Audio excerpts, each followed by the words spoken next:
Have you noticed how much of our cultural output these days is ugly? From our art, to our architecture, to our music culture, to even our paintings of royals, such as this one of King Charles recently. Yet how has this happened in Europe of all places? That place that was the cradle of artistic beauty of the world. Well, the obvious starting point for this is we've had a total breakdown of our tradition, at least a corruption of it too.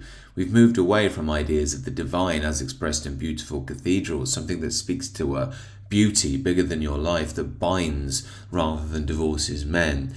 We've also forgotten about the importance of the nation, how its conquests, its technological advancements, and its philosophical achievements define a people. And of course, we've forgotten about people themselves, especially traditional gender representations. Just take a look at Michelangelo's David, the famous statue of the ideal man. Imagine that today. It looks something like this. What we've forgotten is that beauty is central to the tradition of Europe because it acts as a moral arbiter. As Nietzsche famously said, if you kill a cockroach, you are a hero. If you kill a butterfly, you are bad.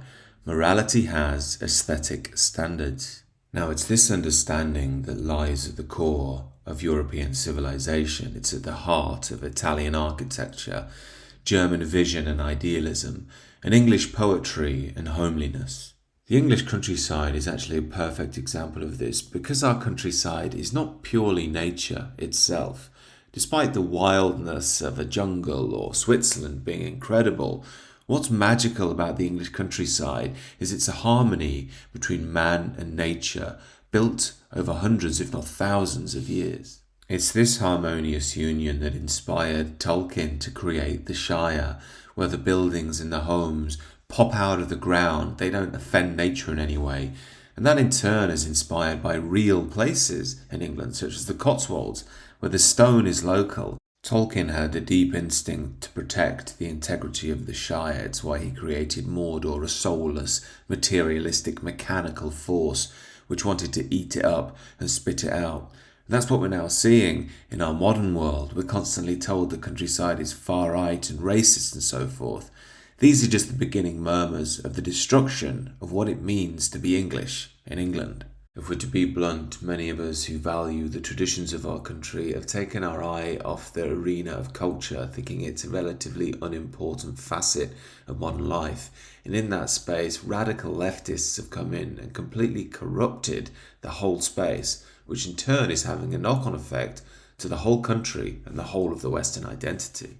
If European culture is to survive in any meaningfully healthy way, we must learn again that our art and cultural output is representative of our collective soul, which guides us in our day-to-day life. Given we've completely ceded that ground to radical, materialist, neo-Marxist, power-obsessed ideology, we have what you're now seeing on your screen.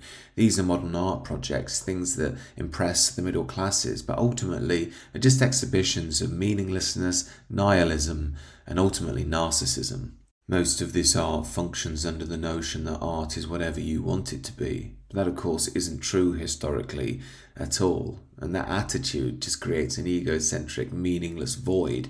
People can fool themselves because they yearn for some spiritual meaning, that there's something in there worthwhile. But the reality is, it's all just one big con.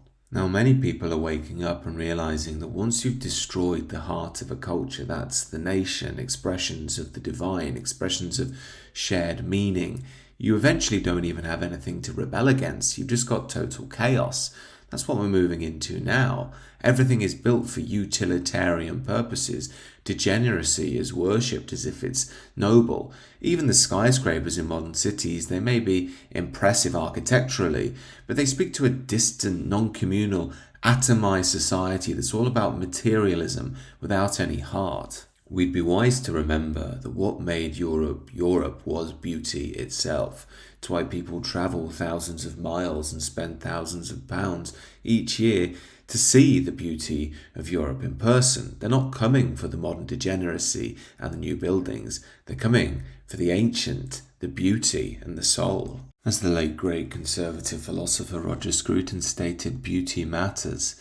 It is not just a subjective thing, but a universal need of human beings. If we ignore this need, we find ourselves in a spiritual desert. In essence, beauty isn't about the material, but what the material world speaks to. That is what Europe is. And that's why I'm wary of this multicultural ideology that is enforced these days, along with the mass immigration. It's not because I hate other people from different countries or I hate culture. It's the opposite. It's because I love culture. That includes loving my own culture.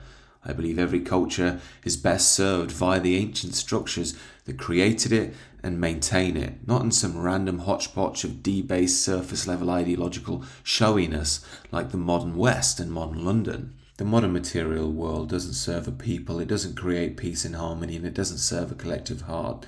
It's a dark ideological power masquerading as love and tolerance while really being soulless and material. It's that which I stand against and that which I'm willing to fight against in the future, as I'm sure many of my countrymen are. However, these are just my thoughts. Do let me know what you think down below and do consider subscribing to the channel.